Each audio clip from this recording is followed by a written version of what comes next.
കർത്താവിൻ്റെ മഹത്വം എല്ലാ സഹോദരങ്ങൾക്കും വേഗം വരുന്ന യേശു ക്രിസ്തുവിൻ്റെ അനുഗ്രഹീത നാമത്തിൽ ക്രിസ്തീയ വന്ദനത്തെ വീണ്ടും അറിയിക്കുന്നു. എല്ലാ കാലത്തും നമ്മുടെ കൂടെ ഇരിക്കുന്നൊരു ദൈവമുണ്ട്. ഓരോ സെക്കൻഡിലും വെച്ച് അവിടുന്ന് ആലോചന പറഞ്ഞു തരും. ദൈവത്തിൻ്റെ വഴി തികവുള്ളത് എന്ന് 18-ാം സംഗീതം വായിക്കുന്നു. നമ്മുടെ വഴികളൊക്കെ പരാജയവും അപക്വമാകും. എന്നാൽ ദൈവത്തിൻ്റെ വഴി പെർഫെക്റ്റ് വഴിയാണ്. നീതിമാന്മാർ ദൈവത്തിൻ്റെ വഴിയിലൂടെ നടക്കും. ഒരശുദ്ധനും അതിൽ കൂടി കടക്കയില്ലെന്ന് ദൈവത്തിൻ്റെ പ്രവചന പുസ്തകത്തിൽ ശക്തമായി എഴുതിയിരിക്കുന്നത് നമുക്കറിവുള്ളതാണല്ലോ. ദൈവത്തിൻ്റെ വഴി പ്രിയരെ വിശുദ്ധ വഴിയാണ്. ദൈവത്തിൻ്റെ വഴി തികവുള്ള വഴിയാണ്. ദൈവത്തിൻ്റെ വഴി കുറവ് തീർന്ന വഴിയാണ്. അത് കൊടുങ്കാറ്റിലും സമുദ്രത്തിലും മരുഭൂമിയിലും വെളിപ്പെടുന്ന വഴിയാണ് ദൈവത്തിൻ്റെ വഴി, അല്ലേ? എല്ലാം അടയുന്നു എന്ന് ചിന്തിക്കുമ്പോൾ ഇപ്പുറത്ത് ദൈവത്തിൻ്റെ വഴി നമുക്ക് വേണ്ടി അവിടുന്ന് വെളിപ്പെടുത്തും. യോശുവ ജനത്തോട് പറയുന്ന പ്രസ്താവന, നിങ്ങൾ ഇതുവരെ ഈ വഴി പോയിട്ടില്ലല്ലോ. പോകാത്ത ചില വഴിയിലൂടെ ദൈവത്തിന് തൻ്റെ ജനത്തെ നടത്തേണ്ടതുണ്ട്. ഇതുവരെ കാണാത്ത ചില വഴികൾ, അറിഞ്ഞിട്ടില്ലാത്ത ചില വഴികൾ. നമുക്ക് തിരുവെഴുത്ത് പരിശോധിക്കുമ്പോൾ ദൈവം നേരത്തെ എന്തായി വഴി വെളിപ്പെടുത്താഞ്ഞത് എന്നൊരു ചിന്ത ഉണ്ടാവരുത്. കാരണം അല്ലെങ്കിൽ നമ്മൾ പറയും, ഞങ്ങൾക്ക് ഈ വഴി അറിയായിരുന്നു, ഞങ്ങൾക്കിതിനെപ്പറ്റി ഗ്രാഹ്യമുണ്ടായിരുന്നു, ഞങ്ങളുടെ മനസ്സിൽ ഇതുണ്ടായിരുന്നു. അതുകൊണ്ട് ദൈവം പറയുകയാണ്, നേരത്തെ നിങ്ങൾക്കിതറിയും എന്ന് പറയാതിരിക്കാൻ മുമ്പല്ല, ഇപ്പോൾ തന്നെ അത് ഉത്ഭവിക്കുന്നു. പ്രിയ സഹോദരങ്ങളെ, നിങ്ങൾ നോക്കുമ്പോൾ മനുഷ്യമായി ഒരു വഴിയും അവിടെ കാണുന്നതിൽ ഒരു സാധ്യതകളുമില്ല. പക്ഷേ ഉത്ഭവിപ്പിക്കുന്ന, നിർമ്മിക്കുന്ന, വിളിച്ചു വരുത്തുന്ന ഒരു ദൈവം നമ്മുടെ ദൈവമാണ്. സ്തോത്രം ചെയ്യാമോ? ഈ ദൈവം നമ്മുടെ ദൈവമാണ്. അബ്രഹാമിൻ്റെ, ഇസ്ഹാക്കിൻ്റെ, യാക്കോബിൻ്റെ ദൈവം മാത്രമല്ല, അവിടുന്ന് എൻ്റെ ദൈവമെന്ന് വ്യക്തിപരമായി വിളിച്ചു പറയാൻ നമുക്ക് കഴിയണം. ആ ദൈവം എൻ്റെ ദൈവം, ആ ദൈവം എൻ്റെ തലമുറകളുടെ ദൈവം. അതുകൊണ്ടാണ് മോശയുടെ ഒരു പ്രാർത്ഥനയിൽ മോശ പ്രാർത്ഥിച്ച പ്രാർത്ഥന, തൻ്റെ വേദനയുടെയും സങ്കടങ്ങളുടെയും നടുവിൽ താൻ പ്രാർത്ഥിച്ച പ്രാർത്ഥന, കർത്താവേ, നീ തലമുറ തലമുറയായി ഞങ്ങളുടെ സങ്കേതമായിരിക്കുന്നു, ഞങ്ങളുടെ ബലമായിരിക്കുന്നു എന്നാണ് പറഞ്ഞതിൻ്റെ അർത്ഥം. ഓരോ തലമുറ മാറിയാലും മാറാത്ത ഒരു ദൈവം ഞങ്ങളുടെ സങ്കേതമാണ്, ഞങ്ങളുടെ കോട്ടയാണ്, ഞങ്ങളുടെ ബലമാണ്. അതുകൊണ്ടാണ് മലാക്കി പ്രവൃത്തിയിൽ ഇങ്ങനെ പറയുന്നു, യഹോവയായ ഞാൻ മാറാത്തവൻ. സ്തോത്രം. എൻ്റെ അർത്ഥം, മറ്റു പലരും മാറിയില്ലേ സഹോദരങ്ങളെ, വാക്ക് മാറ്റിയില്ലേ? പക്ഷേ ഒരുവൻ മാത്രം മാറിയില്ല. അവൻ്റെ പേര് കർത്താവായ യേശു ക്രിസ്തു. അവിടുന്ന് വിളിച്ചു പറഞ്ഞു, ഇന്നലെയും ഇന്നും എന്നേക്കും ഞാൻ അനന്യനാണ്. എന്നുവെച്ചാൽ ഞാൻ മാറ്റമില്ലാത്തവനാണ്. ആരൊക്കെ മാറട്ടെ, മറക്കട്ടെ, അഭിപ്രായങ്ങൾ പറയട്ടെ, എൻ്റെ കർത്താവ് മാറത്തില്ല. നമ്മൾ അതിനങ്ങ് സ്തോത്രം ചെയ്യണം. എല്ലാവരും മാറിയാൽ കർത്താവ് കൂടെ ഉണ്ടെങ്കിൽ നമ്മളെ വഹിക്കേണ്ടിടത്ത് വഹിക്കും, നടത്തേണ്ടിടത്ത് നടത്തേണ്ടതുപോലെ നയിക്കും. അവൻ അവരെ ചൊവ്വയുള്ള വഴിയിൽ നടത്തി. ദൈവത്തിൻ്റെ വഴി ചൊവ്വയുള്ള വഴിയാണ്. നമ്മുടെ വഴി നമുക്കിഷ്ടമുള്ള വഴിയാണ്. അതുകൊണ്ടാണ് വചനം പറയുന്നത്, നിൻ്റെ വഴികളല്ല എൻ്റെ വഴികൾ, നിൻ്റെ വിചാരങ്ങളല്ല എൻ്റെ വിചാരങ്ങൾ. ആകാശം ഭൂമിക്കുമീതെ ഉയർന്നിരിക്കുന്നത് പോലെ എൻ്റെ വഴികളും എൻ്റെ വിചാരങ്ങളും അത്യന്തം ഉയർന്നിരിക്കുന്നു. നമ്മുടെ വഴികൾക്ക് പരിധിയുണ്ട് പ്രിയരേ. പരിമിതിയുണ്ടോ? നിൻ്റെ എല്ലാ വഴികളിലും യഹോവയെ നനയ്ക്കാൻ തിരുവെഴുത്ത് പറയുന്നു. നനച്ചാൽ നിൻ്റെ പാതകളെ അവിടുന്ന് നേരെയാക്കും. ബുദ്ധിയിൽ ആശ്രയിക്കരുത്, ധനത്തിൽ ആശ്രയിക്കരുത്, കുടുംബ പാരമ്പര്യത്തിൽ ആശ്രയിക്കാതെ ജീവനുള്ള ദൈവത്തിൽ നിൻ്റെ വഴികൾ പരമേൽപ്പിക്കുക. തിരുവെഴുത്ത് പറയുന്നു, നിൻ്റെ പ്രവൃത്തികളെ യഹോവയ്ക്ക് സമർപ്പിക്കാം, എന്നാൽ നിൻ്റെ ഉദ്ദേശങ്ങൾക്കെല്ലാം സാധിക്കും. ആവർത്തന പുസ്തകം 2-ാം അധ്യായം 7-ാമത് വാക്യം. നിൻ്റെ ദൈവമായ യഹോവ നിൻ്റെ കൈകളുടെ സകല പ്രവൃത്തിയിലും നിന്നെ അനുഗ്രഹിച്ചിരിക്കുന്നു. ഈ മഹാമരുഭൂമിയിൽ നീ സഞ്ചരിക്കുന്നത് അവൻ അറിഞ്ഞിരിക്കുന്നു. ഈ 40 സംവത്സരം നിന്റെ ദൈവമായ യഹോവ നിന്നോടുകൂടെ ഇരുന്നു. നിനക്ക് യാതൊന്നിനും മുട്ട വന്നിട്ടില്ല.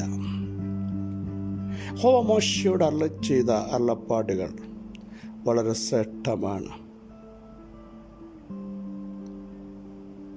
ഏശാവിൻ്റെ ദേശത്തൂടെ നിങ്ങൾ പോകേണ്ടി വരും, സേരിലൂടെ. അവിടെ കടക്കുമ്പോൾ ഏശാവിൻ്റെ ശക്തികൾക്ക് നിങ്ങളെപ്പറ്റി ഭയം തോന്നും. അതുകൊണ്ട് നിങ്ങൾ യുദ്ധം ചെയ്യേണ്ട അവരോട്. അങ്ങനെയാണ് ദൈവത്തിൻ്റെ ആത്മാവ് അവിടെ എഴുതിയിരിക്കുന്നത്. അവൻ നിങ്ങളെ പേടിക്കും, ആകയാൽ ഏറ്റവും സൂക്ഷിച്ചു കൊള്ളാം. പ്രിയ സഹോദരങ്ങളെ, നമ്മൾ തിരിച്ചല്ലേ, നമ്മൾ ശത്രു ശക്തികളെ ഭയപ്പെടുകയാണ്. എന്നാൽ അങ്ങനെയല്ല. നമ്മൾ ഒരിടത്ത് ചവിട്ടുമ്പോൾ ആ ദേശത്ത് നമ്മൾക്കെതിരെ നിൽക്കുന്ന ശക്തികൾ നമ്മളെ ഭയപ്പെടണം. അതുകൊണ്ടാണ് രാഹാബ് പറഞ്ഞത്, നിങ്ങളെ പറ്റിയുള്ള ഭീതി ഈ ദേശത്തിൻ്റെ മേൽ വീണിരിക്കുന്നു. നിങ്ങൾ ആരാന്ന് ഞങ്ങൾക്ക് വ്യക്തമായി മനസ്സിലായി. അഭിഷേകമുള്ളതിനെ ദേശം പേടിക്കണം. പൈശാചിക മേഖലകൾ പേടിക്കും. പക്ഷെ നമ്മൾ ഭയപ്പെട്ട് പുറകോട്ട് വരികയല്ലേ. നോക്കൂ, ഇസ്രായേൽ നിര ഫിലിസ്ത്യ ശക്തിയുടെ മുമ്പിൽ ഭയപ്പെട്ട് പുറകോട്ട് പോയപ്പോൾ ഒരു ബാലനായ ദാവീദ് ഭയപ്പെടാതെ ഫിലിസ്ത്യൻ്റെ നേരെ പാഞ്ഞെടുക്കുന്ന ചരിത്രം നമുക്കെല്ലാം അറിയാം. അങ്ങനെയെങ്കിൽ ഇന്ന് പകൽ ദൈവാത്മ വ്യക്തമായി പറയുന്നു, വെല്ലുവിളികളെ, രോഗങ്ങളെ, മന്ത്രവാദങ്ങളെ, ആഭിചാരങ്ങളെ, അന്യായ ശക്തികളെ, ദുഷ്ടൻ്റെ പദ്ധതികളെ ഭയപ്പെട്ട് നിരാശപ്പെട്ട് എന്തെങ്കിലും ഭവിക്കുമോ എന്ന് ചിന്തിക്കുന്ന ചിലരോട് ദൈവാത്മാവ് വ്യക്തമായി പറയുന്നു, നിങ്ങൾക്കെതിരായി വരുന്ന ആയുധങ്ങൾ ഫലിക്കയില്ല, ആഭിചാരം ഇസ്രായേലിന് ഫലിക്കയില്ല, ലക്ഷണവിദ്യ അവനോടൊക്കുകയില്ല. അവൻ്റെ ദൈവമായ യഹോവ അവൻ്റെ മധ്യയുണ്ട്. പ്രിയരേ, കർത്താവ് നമ്മുടെ മധ്യയുണ്ട്. ഇനി നമ്മുടെ കുറിവാക്യം വളരെ സത്യമാണ്. നിൻ്റെ ദൈവമായ യഹോവ നിൻ്റെ സകല പ്രവർത്തികളിലും നിന്നെ അനുഗ്രഹിച്ചിരിക്കും. വിശ്വസിക്കാമോ? ഞാൻ തൊടുന്നിടം, ഞാൻ ചവിട്ടുന്നിടം, ഞാൻ പോകുന്നിടം ഇതുവരെ ശൂന്യമാണ്. എവിടെ ചെന്ന് തൊട്ടാലും പരാജയം, നിലനിൽപ്പ് അപകടത്തിലായി. പക്ഷേ ദൈവം എന്നെ അനുഗ്രഹിക്കാൻ പോകുക. എൻ്റെ സകല നിങ്ങൾ വിശ്വാസത്തോടെ മൂവ് ചെയ്യൂ. അറച്ചു നിൽക്കരുത്. നിങ്ങളെക്കൊണ്ട് പറ്റില്ലെന്ന് പറയരുത്. പരാജയത്തിൻ്റെയും നിരാശയുടെയും ശബ്ദം നിങ്ങളുടെ കൂടാരങ്ങളിൽ നിന്നും നിങ്ങളുടെ മൈൻഡിൽ നിന്നും ഇന്ന് പകൽ മാറിപ്പോകുമെങ്കിൽ, അതെടുത്ത് കളയാൻ തയ്യാറാകുമെങ്കിൽ വിളിച്ചു പറ, ഞാൻ ഇനിയും ചെല്ലുന്നിടത്ത് ഡോർ ഓപ്പൺ ആകും, ഞാൻ പുറത്തു വരും, ഞാൻ ആത്മാവിൽ നടക്കും, ഞാൻ സഞ്ചരിക്കുന്നിടം അനുഗ്രഹിക്കപ്പെടും, എൻ്റെ പാദം എവിടെ ചവിട്ടുന്നോ അവിടെ ദൈവപ്രവൃത്തിയുണ്ട്. നോക്കൂ, സകല പ്രവൃത്തികളിലും എന്ത് അഭിഷിക്തന്മാരെ, നിങ്ങൾ ആത്മാവിൽ ഉള്ളിടത്ത് നിന്ന് ശുശ്രൂഷിക്കൂ. ദൈവത്തിൻ്റെ ശക്തി അവിടെ ഇറങ്ങുകയാണ്. അവിടെ അനുഗ്രഹം വരാം, ആത്മാവിൻ്റെ മാരി വരാൻ പോകുകയാണ്. ദൈവിക പ്രവൃത്തി യേശുവിൻ്റെ നാമത്തിൽ ഈ ദൂത് പറഞ്ഞുകൊണ്ടിരിക്കുമ്പോൾ തന്നെ ഇവിടം വിട്ട് പോകണമോ നിൽക്കണമോ എന്ന് ചിന്തിക്കുന്ന ചിലർ എന്നെ കേൾക്കുന്നില്ല. നിങ്ങൾ ശക്തമായ ആത്മാവിൽ പ്രാർത്ഥിച്ച് മൂവ് ചെയ്യുക. അവിടെ ദൈവം നിങ്ങൾക്കൊരു ജയം നൽകുന്നു. വിശ്വസിക്കുക. അടുത്ത് നോക്കൂ, ഈ മഹാമരുഭൂമിയിൽ നീ സഞ്ചരിക്കുന്നത് അവൻ അറിഞ്ഞിരിക്കുന്നു. സഹോദരങ്ങളെ, നിങ്ങൾ ചിന്തിച്ചു, നിങ്ങൾ ഒറ്റയ്ക്കായി മരുഭൂമിയിൽ, ഈ പ്രതിസന്ധികളിൽ, ഈ വേദനകളിൽ, ഈ സങ്കടങ്ങളിൽ, ഈ കഷ്ടങ്ങളിൽ, ഈ നിന്ദകൾ, അപമാനങ്ങൾ, ഞെരുക്കങ്ങൾ, ഞരക്കങ്ങൾ, ഒറ്റപ്പെടലില്ല. തമ്പുരാൻ പറയുന്നു, മരുഭൂമി എന്ന് പറഞ്ഞാൽ ആരും അവിടെ വരില്ല. ചൂടുണ്ട്, കാറ്റുണ്ട്, അതിശൈത്യമുണ്ടാവും. മാത്രമല്ല, മരുഭൂമിയിൽ ഒരു വഴിയില്ല കേട്ടോ. അവിടെയാണ് പറയുന്നത്, ദൈവം നീ നോർമൽ മഹാപ്രതിസന്ധിയിലൂടെ കടന്നു പോകുന്ന നട്ടം തിരിയുമെന്ന് ചിന്തിക്കുന്ന ചിലരോട് വചനത്തിന് പറയാനുള്ളത്, നീ സഞ്ചരിക്കുന്നത് അവൻ അറിഞ്ഞിരിക്കുന്നു. ദൈവം അറിഞ്ഞാൽ ദൈവം നിങ്ങളെ കൈവിടുമോ? ദൈവം അറിഞ്ഞാൽ ദൈവം നിങ്ങളെ മറക്കുമോ? ദൈവം അറിഞ്ഞാൽ ദൈവം നിങ്ങളെ കാണാതെ അങ്ങ് തിരിച്ചു പോകുമോ? 38 സംവത്സരമായി ഒരുവൻ കിടക്കുന്നത് കണ്ടിട്ട് യേശു അവിടേക്ക് ചെന്നു. സ്തോത്രം. ആ കർത്താവ് ഇന്ന് പകൽ നീ നടക്കുന്നതും നീ പോകുന്നതും നീ ഫേസ് ചെയ്യുന്ന നിൻ്റെ വേദനകളും നിൻ്റെ ക്ഷീണങ്ങളും നിൻ്റെ ബലഹീനതകളും നിൻ്റെ തകർച്ചകളും ശിഥിലമായി പോയ നിൻ്റെ വിഷയങ്ങളെ കണ്ടിട്ട് പറയുന്നു, ഞാൻ അറിഞ്ഞിരിക്കുന്നു. അറിഞ്ഞാൽ ഞാൻ എഴുന്നേറ്റ് വരുന്ന ദൈവമാ, ഞാൻ വീര്യം പ്രവർത്തിക്കുന്നവനാ, ഞാൻ പണിയേണ്ടതിനെ പണിയുന്നവൻ. അടുത്ത് നോക്കൂ, ഈ 40 സംവത്സരം നിൻ്റെ ദൈവമായ യഹോവ നിന്നോട് കൂടെ ഇരുന്നില്ലേ? മരുഭൂമിയിലൂടെ നടന്നപ്പോൾ, ശത്രുദേശത്തൂടെ നടന്നപ്പോൾ ദൈവം മുമ്പേ നടന്നില്ലേ? അവർ നടുക്ക് വന്ന് നിന്നില്ലേ? ഭയപ്പെട്ട ശിഷ്യന്മാർ നടുക്ക് യേശു വന്ന് നിന്നില്ലേ? എവിടെ ഭയമുണ്ടോ, എവിടെ വേദനയുണ്ടോ, നിനക്ക് നടക്കാൻ പറ്റത്തില്ലെന്ന് നീ ചിന്തിക്കുന്നോ? തുടക്കത്തിൽ പറഞ്ഞാൽ വഴിയില്ലെന്ന് നീ ചിന്തിക്കുന്നോ? വഴി കാണിക്കേണ്ടതിന് നിൻ്റെ മുമ്പേ കഴിഞ്ഞ വർഷങ്ങളിൽ, മാസങ്ങളിൽ, ദിവസങ്ങളിൽ, ഇന്നലകളിൽ നടന്ന ഒരു ദൈവം ചോദിക്കുന്നു, നിനക്കൊന്നിനും ഞാൻ മുട്ടുവരുത്തിയിട്ടില്ലല്ലോ. ഇന്ന് പകലും ചിലരോട് പറയുന്നു, നാളെ എന്തായിത്തീരും, എങ്ങനെയായിത്തീരും, എങ്ങനെ നടക്കും, ഭാവി എന്തായിത്തീരും, ഇളകിപ്പോകുമോ, പതറിപ്പോകുമോ, ഓടിപ്പോകേണ്ടി വരുമോ, ആര് സംരക്ഷിക്കുമെന്ന് ചോദിക്കുമ്പോൾ തിരിച്ച് ദൈവത്തിൻ്റെ ആത്മാവ് ചോദിക്കുന്ന ഒരു ചോദ്യം, ഇന്നലകളിൽ പ്രതിസന്ധിയുടെ നടുവിൽ ദൈവം നിനക്ക് വേണ്ടി ഇറങ്ങി വന്നപ്പോൾ ഒന്നിനും മുട്ടുവരുത്തിയില്ലല്ലോ. ആ ദൈവത്തിൻ്റെ കരം ചലിപ്പിക്കുക.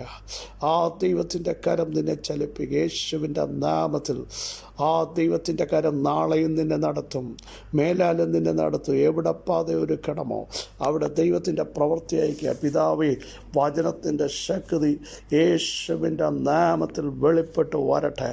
അന്ധകാര മണ്ഡലങ്ങൾ അഴിയട്ടെ, അന്യായ ശക്തികൾ അഴിയട്ടെ. ഓ ഹല്ലേലൂയ. യേശുവിൻ്റെ ദേശത്തൂടെ കടക്കുമ്പോൾ ഞങ്ങൾ ഭയപ്പെടുന്നില്ല, അവർ ഞങ്ങളെ ഭയപ്പെടുമെന്നും ഞങ്ങളുടെ ദൈവമായ യഹോവ ഞങ്ങളുടെ സകല പ്രവൃത്തികളും അനുഗ്രഹിക്കുന്നവനാണെന്നും ഞങ്ങൾക്ക് മുമ്പേ പുറപ്പെടുന്നവനാണെന്നും ഞങ്ങൾ നടക്കുന്നത് അറിയുന്ന ദൈവം, ഞങ്ങൾ നിൽക്കുന്നത് അറിയുന്ന ദൈവം, ഞങ്ങളുടെ വേദനകൾ അറിയുന്ന ദൈവം ഇന്ന് പകലിൽ ഞങ്ങളെ പുറപ്പെടുവിക്കുന്നതിനായി സ്തോത്രം. ഞങ്ങളുടെ സകല പ്രവൃത്തികളെയും അനുഗ്രഹിക്കുന്ന ദൈവത്തിൻ്റെ കരം യേശുവിൻ്റെ നാമത്തിൽ ഇന്ന് പ്രഭാതത്തിൽ നീട്ടുന്നതിനായി സ്തോത്രം. അസാധ്യമെന്ന് ചിന്തിക്കുന്ന ചില വിഷയത്തെ ദൈവം ഉറപ്പിച്ച് നിർത്തുന്നതിനായി സ്തോത്രം. ആടിപ്പോകുമെന്ന് ചിന്തിക്കുന്നതിനെ ദൈവാത്മാവ് ശക്തിയോടെ, ബലത്തോടെ, നിയോഗത്തോടെ മുമ്പോട്ട് നയിക്കുന്നതിനായി സ്തോത്രം. സകല മഹത്വം അങ്ങേക്ക് യേശുവിൻ നാമത്തിൽ തന്നെ. ആമേൻ, ആമേൻ. ക്രിസ്തുവിൽ വാത്സല്യ സഹോദരങ്ങളെ, ധൈര്യത്തോടെ മുമ്പോട്ട് പോകൂ.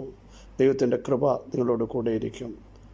നിങ്ങൾ നടക്കുന്നതും പോകുന്നതും വരുന്നതും നിങ്ങൾ ഫേസ് ചെയ്യുന്ന വിഷയവും ദൈവം അറിഞ്ഞിരിക്കുന്നു.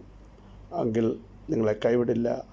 ചെയ്യേണ്ട സമയത്ത് എൻ്റെ ദൈവം നിങ്ങൾക്ക് വേണ്ടി ചെയ്യും. ഈ വചനങ്ങളാൽ അവിടെ സഹായിക്കട്ടെ. ക്രിസ്തേശുവിൽ നിങ്ങളുടെ സഹോദരൻ ബിജു മാത്യു.